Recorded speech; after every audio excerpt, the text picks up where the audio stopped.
Hey everyone, it's Corinne with Connecting with Corinne, and welcome to my little yoga class today. And I am teaching through a trauma-informed lens. So what does this mean? I have some yoga trauma teacher training, and I can teach from a trauma-informed lens, meaning that the class will be a little bit different than a regular class. You have permission to do whatever you want to do in a movement. I have a blanket, I have blocks, and we're just going to explore some movements today to help us get us regulated. What tends to happen when we are in dysregulation is we are in fight, flight, freeze, or fawn responses. And the fight, flight, freeze, fawns are just different responses that we have in our bodies. So when we are in fight, we can be angry, we can be crying, we can feel a lot of tension in our body, like we want to punch something. Our muscles can tend to get kind of rigid. Whereas when we are in flight, that's where we want to run away. Anxiety can come up. Breathing might be a little bit harder. We also might feel restless. We feel like we want to get out, like kind of that restless leg syndrome. And when we are frozen, that's pretty much it. We're stuck. We're stuck in our body. We may not be able to move at all. And the fawn is an actually interesting one. It's kind of a newer term. And the idea behind fawn is that we're people pleasing. So we're in a situation and we're just like, oh, we'll kind of help out. We don't know really what to do. It's definitely something where we don't want to be in a conflict. So it's not fight, flight, or freeze, but it's just kind of our bodies are like, what do we do and how do we get out of this situation? But I'm not sure how. How do I please this person so I can get out of this situation? So it's a little bit different, but it still requires dysregulation in our bodies, in our feelings, and our emotions. So today, this class is going to focus on a little bit more of regulation, getting us out from dysregulation to more feelings of regulation. So there's going to be a few different techniques we're going to use, as well as different movements. So let's go to the mat and start the class. I'm just going to move my little light here so you can see me a little bit better. Perfect.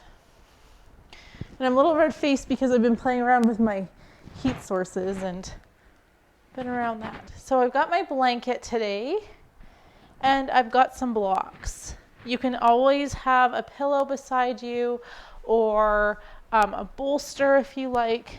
And I have a block. You can also use binders or hardcover books if you take off the paper covers just to protect your books. And I'm just sitting on my block, and you can sit cross-legged. And we'll just take a few breaths here. And it's going to be a little bit different than a regular yoga class. Let's just try to breathe in through the nose and out through the nose a couple times, just seeing how that feels for us today. As we exhale, maybe we can roll the shoulders back. And maybe see if we can let things soften. So take a deep breath in through the nose.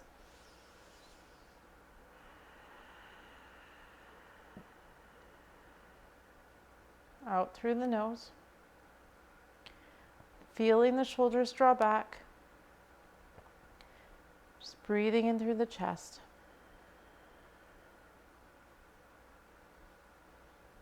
Taking a deep breath in through the nose. Roll the shoulders back. Let things soften. And do this a few times.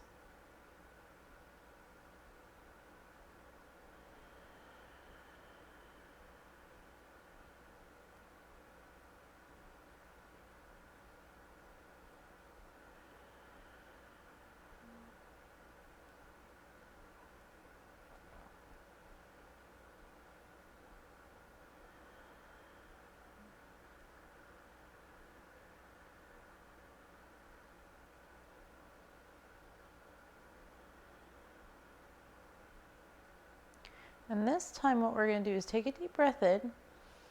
And you have options. Option 1, you can hum.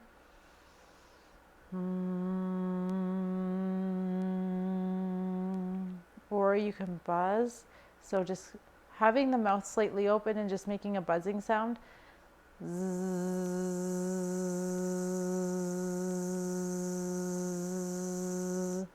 Or if you want, you can om. And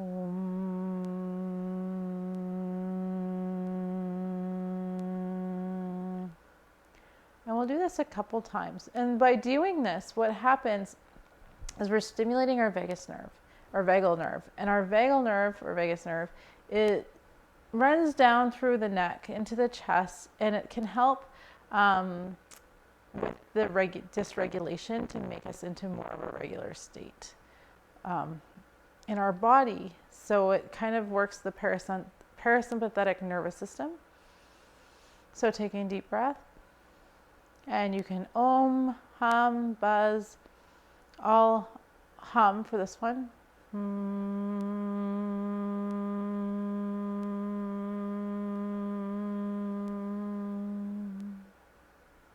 Let's do 2 more.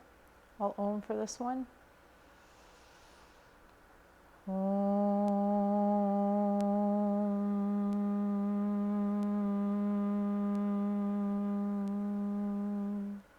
And the third one I'll buzz, and you can do whichever 3 or all 3 or one of your favorites.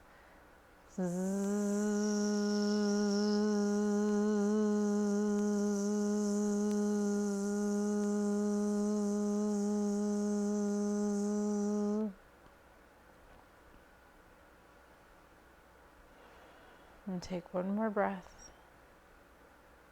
You can open your eyes if you close them. And we'll just bring a little bit of movement into our body just by first massaging our feet. And you have a couple options here. If you have like a little ball, you can place the ball underneath your foot and you can rub it and massage it that way. Or you can just take your fingers and massage your feet. So we have areas in our feet that link to areas in our bodies. So we've got like an area, say in our big toe, that links to a certain area in our body. So this is kind of the idea of reflexology. So in reflexology, we have a map.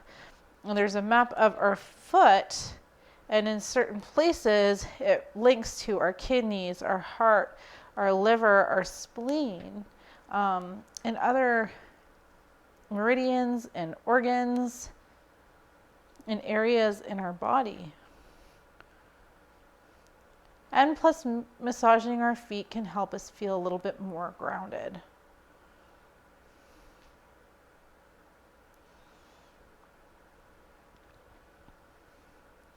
And then you can massage the other foot. Do the toes, foot, the heel.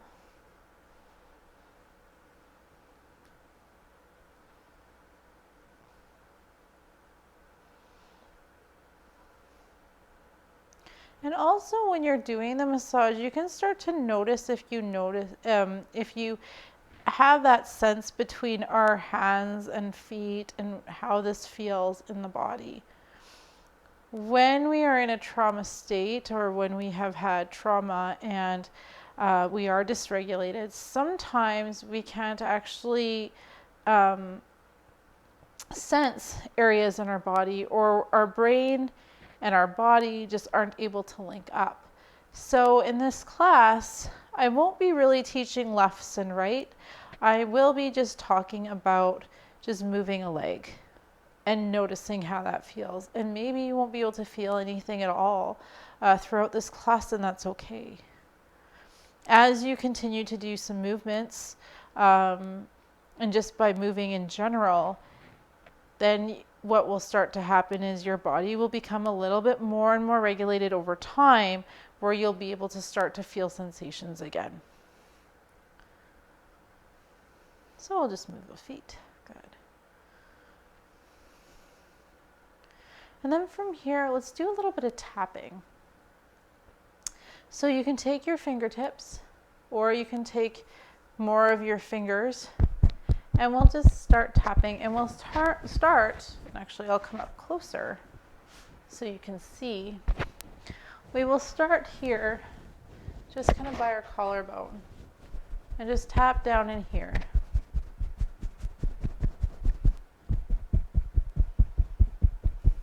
You'll probably hear it on my mic, the tapping. And then on the chest, kind of on the sternum. You can use your fingers. I curl my fingers.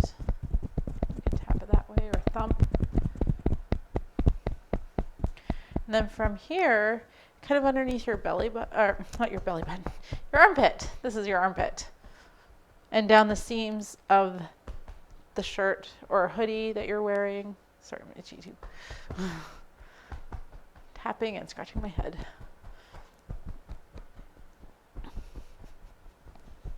And the nice thing about this one, and I'll go back here so you can see a little bit better, is the tapping actually, if you do the underneath the armpit, helps drain out the lymphatic system.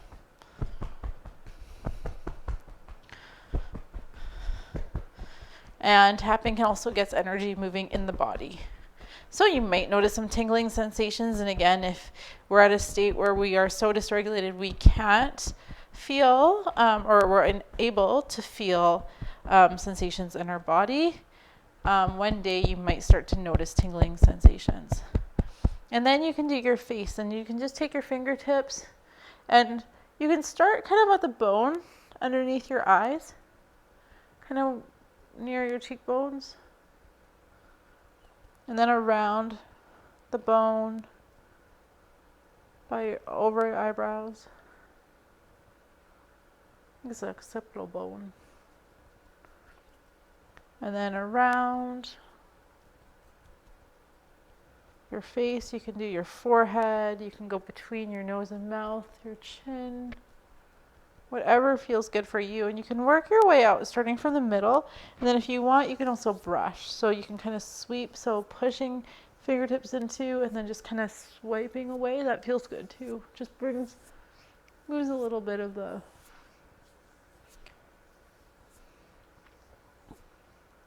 little massage. Okay. Good.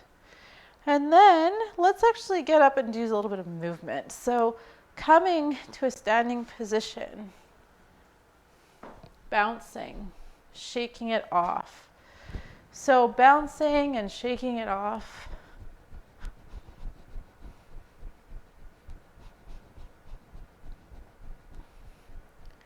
This feels really good. So if you are in a state, maybe not necessarily freeze, but maybe even in a little bit, if you're in like at a point where you kind of feel restless, so this is more of the flight, bouncing can really help. Just get the energy going, just help you move. It can even help, I think, even in fight, because you're just at that point where you're just cringing. You're just like, I just want to punch somebody, or I'm just so angry, that you can just, even take your fists and then just try to let them go, and maybe just flick your hands a few times and see how that feels. So if you create the fist, let them go, just bounce, shake it out. A little bit of movement here. Noticing how that feels. Okay. And then we'll come to the floor and we'll do some cat-cows in a tabletop. This helps not just with the spine. And if you feel vulnerable, or you just feel like you want a little bit more, I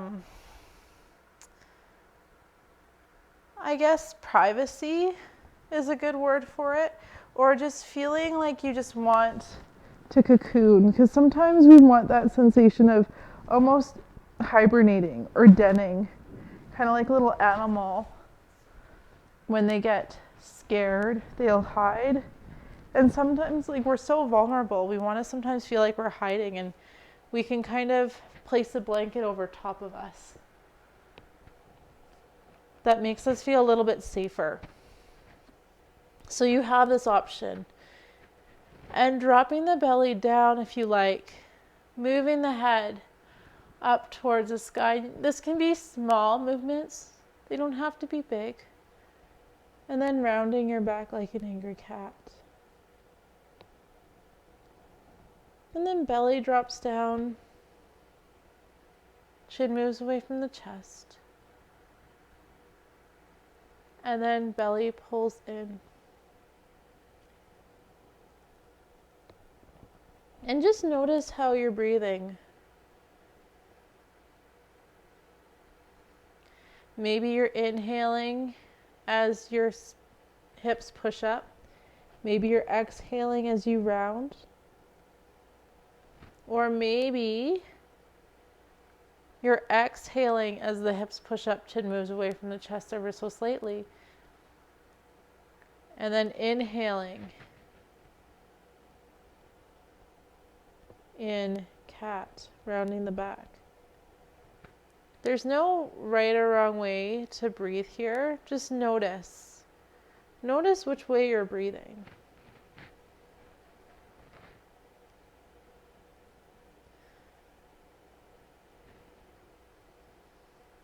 And as long as we're breathing, and then you can move your hips side to side.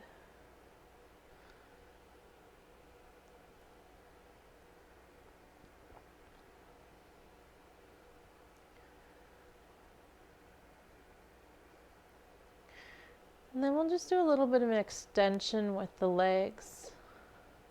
Bring a little bit more movement to the legs. And this helps if we've got like restless legs, we just need to move them. So if you want, you can just kick one leg out. Hold it here. You can point and flex the toes. You can put a little bit of a bend to it if you like. Just noticing maybe how it feels. Maybe there's no feeling. And just don't really think about how you like are moving your leg, like your brain telling you, just kind of just move it without thinking. And just noticing if you feel anything, how it feels to move the leg, if there's any feeling or sensations, or if there's no feeling, sensations, just note that. And then bringing the leg down, extending the other leg.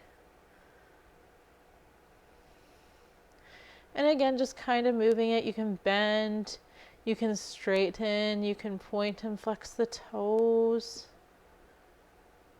Again, just kind of explore this movement. What do you need to do? Or what feels good for you?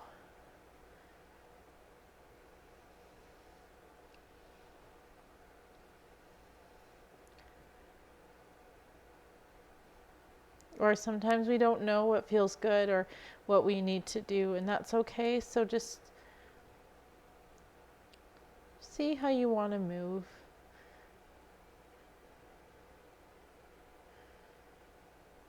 Again, just let the mind go. And then we'll bring that leg down. And we'll come into a bit of a child's pose. So opening up our knees nice and wide, or if you prefer, you can always go into more of a narrow child's pose, keeping the knees together. I like to have my knees nice and wide, only because it just feels a lot better on my hips. But if you feel a little bit more vulnerable, keep those knees closer. And then stretch the arms out. Dropping the head down. Maybe the head doesn't touch the ground. You can keep the blanket on if you like, or you can take your blanket off at any time. Some people prefer bigger blankets, some people prefer smaller blankets. And again, you don't need to use a blanket.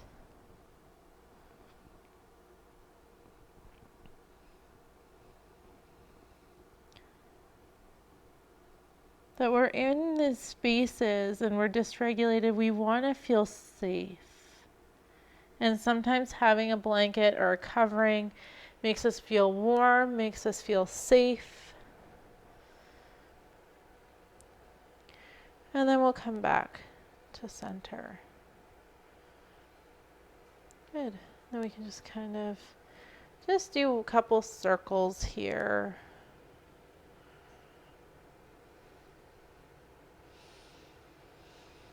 Maybe moving one way, maybe moving the other, or maybe side to side. Or perhaps you just rather stay still, and you can do that too.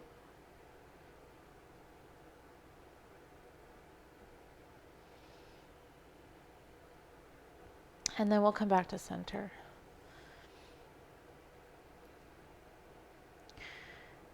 Now, for some people, you might just want to stay on the floor. And for others, maybe we can just come up to a standing pose. Again, you have always options for this class in the way I'm teaching. So if there's something I put you in and or I'm leading in this video and you're like, I don't want to do it, you don't do it. It's okay.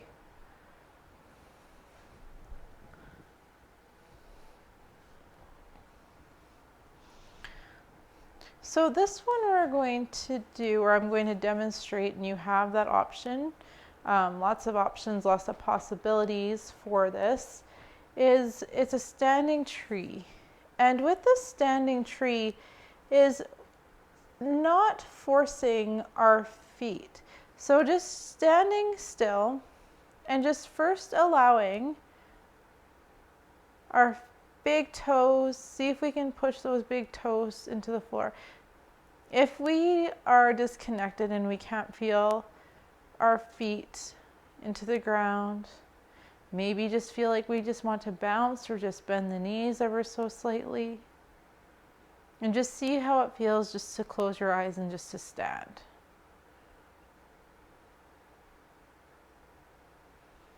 And for some people, stillness might not be that possibility. Maybe it's more of moving a little bit more, and that's okay. Again, it's where we are, if we're where we are in our bodies, how we're reacting at this moment. And then we can open our eyes.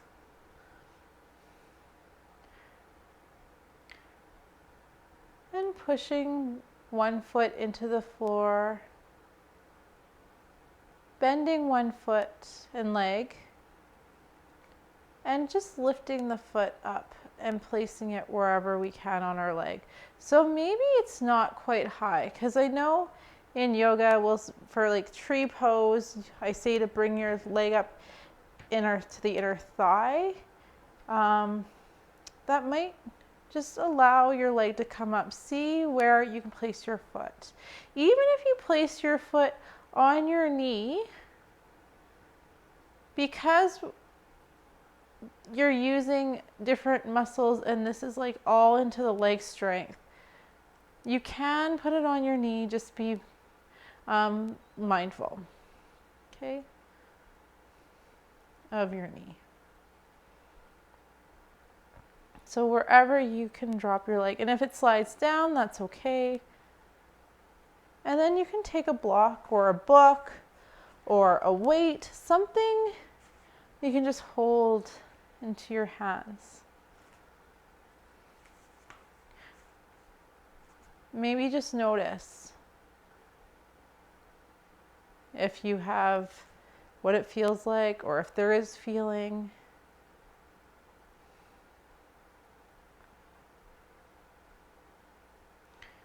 Between the fingers, your hand, and the object that you're holding.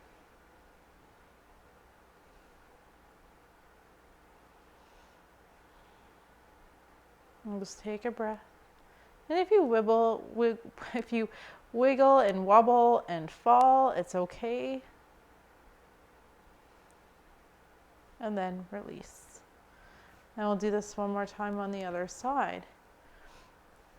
So just switching legs, straightening one leg, bending the other, placing your foot wherever you like. Maybe one foot doesn't come up as high as the other, and that's okay. Maybe this one is a little bit for those who are a bit more fight. Maybe you want less stillness. Maybe you want to move a little bit more. Maybe you're just like, oh, I don't want to. Or maybe you want to have the foot down and then lift it up and place it down again. Or even if you're in flight with the restless legs, maybe moving a little bit more is okay.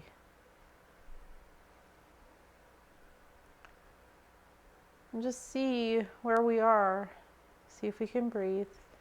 Again, maybe connecting the fingers. You can drum the fingers onto your object that you're holding. And see if you can feel the connection between the fingers, the hands, and the object.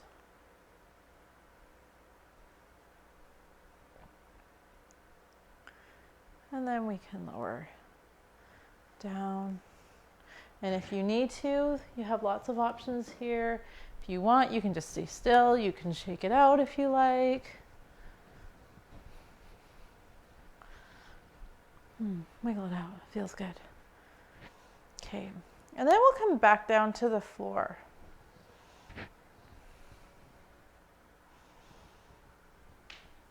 Ooh, snap, crackle, pop.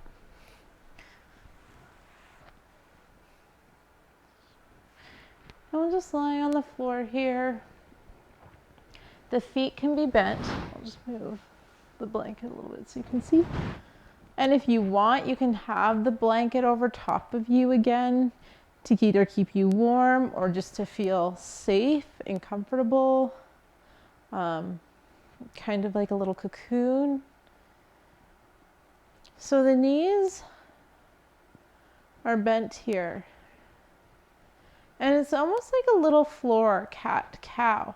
So we can pull the belly in. As we pull the belly in, we push our lower spine into the ground.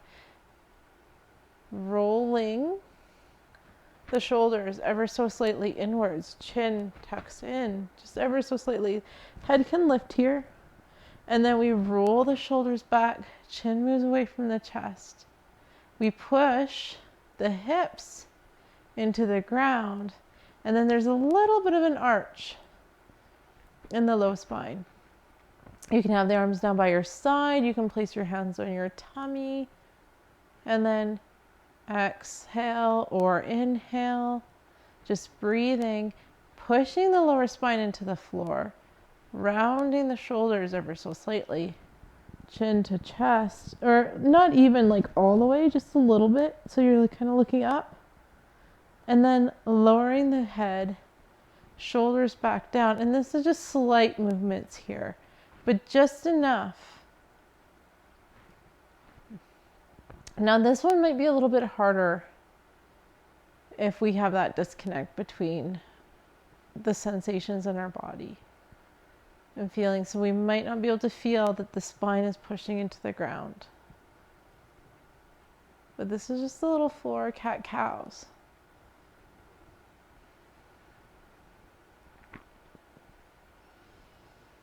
They don't have to be big movements. And at any time, you can stop. We'll do this for 3 more movements. And 2. We'll do 1 more.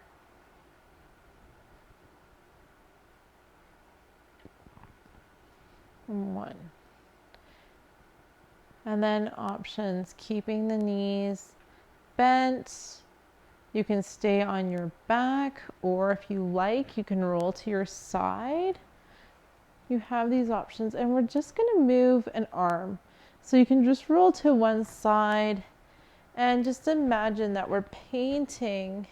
We've got a paintbrush in our hand, and we're just going to reach and stroke up. Maybe reach up and behind us. and then forward. And you might need to come a little bit more to the side and have a hand on your, you can have a block or you can use a pillow to support your head. And you can just reach your arm down and around. So we're just like imagining we're painting, and you can go up and around. And again, this is just depending on your mobility of your arm and shoulder. Maybe you can go all the way around. You might have to bend the elbow a bit. Or some people might like just to bend coming up and then painting. And just imagine we've got these beautiful colors, or whatever color you want, in your paintbrush. Just making strokes.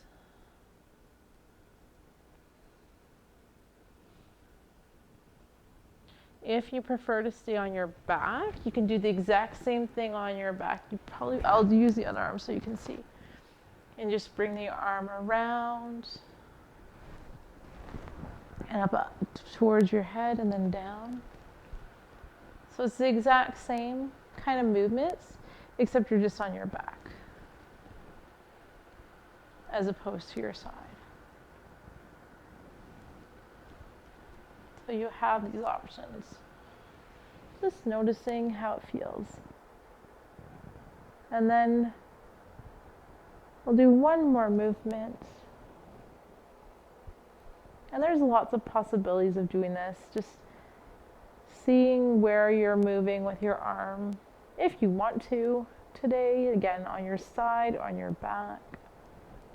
Big movements, small movements.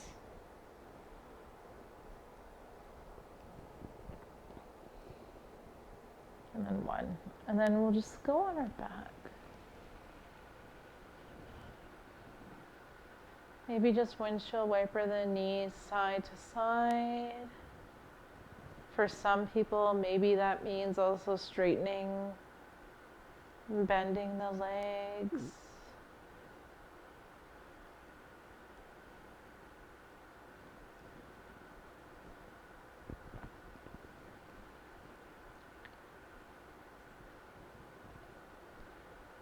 And then coming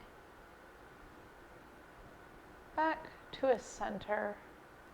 So the feet back on the ground, if you like. And then options, doing the other side. So either staying on your back and moving the arm up and around, if you like. And again, big movements or little movements. Just kind of how your arm moves. And you can imagine you're holding a paintbrush and just drawing and painting, moving and flowing. And you can be covered in a blanket if you like. Oh, hello, puppy. This is my foster dog, Black Eye. Hello. Nice to have little dogs sometimes, and pets help us relax. Or we can move to the side and I'll just demonstrate the other side. Hello, are you going to join me?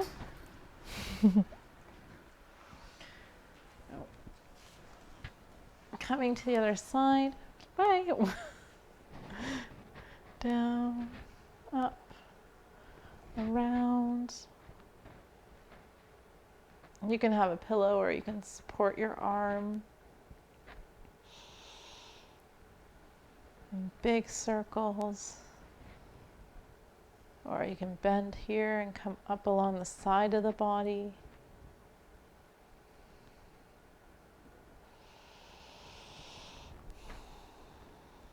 And just breathe, noticing any sensations, how this feels. You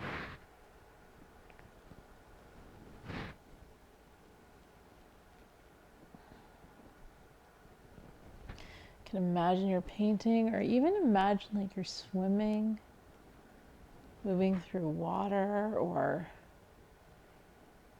whatever your mind's eye or whatever your imagination wants it to be. Something that's calming, peaceful.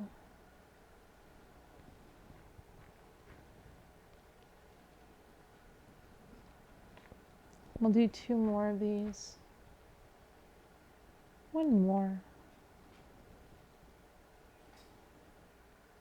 And then we'll come back onto our backs. Oops. One last time. Just windshield wiper the knees if you like, or straightening one leg, the other.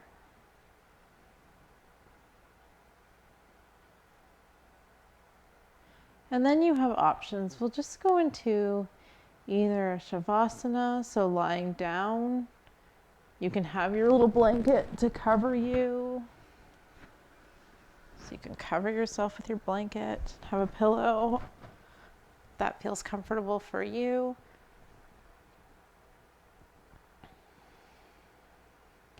And then just taking some breaths in through the nose, out through the nose again.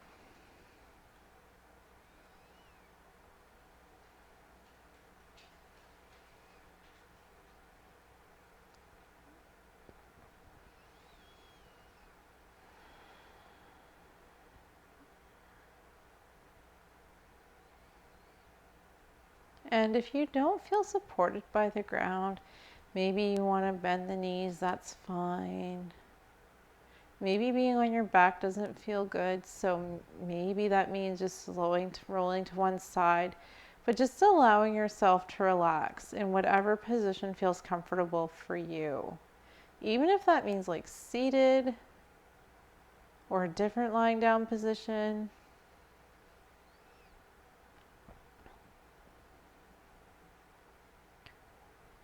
But just focusing on your breath.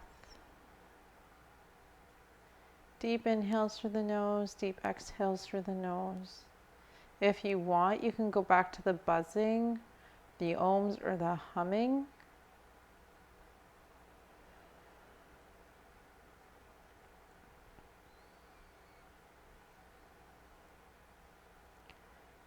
And then when you're ready, you can just come to seated, whatever that looks like for you. So rolling to one side, you can come up to a seated position. And then that's the end of this little yoga practice. And I'll come closer to you. So I hope you feel a little bit more regulated. And I know in stressful times, or even in situations that we feel like we're in a fight, flight, or fawn, or freeze situation, this is a good practice to come back to. So I hope to see you next time, and thank you. Have a good day. Bye.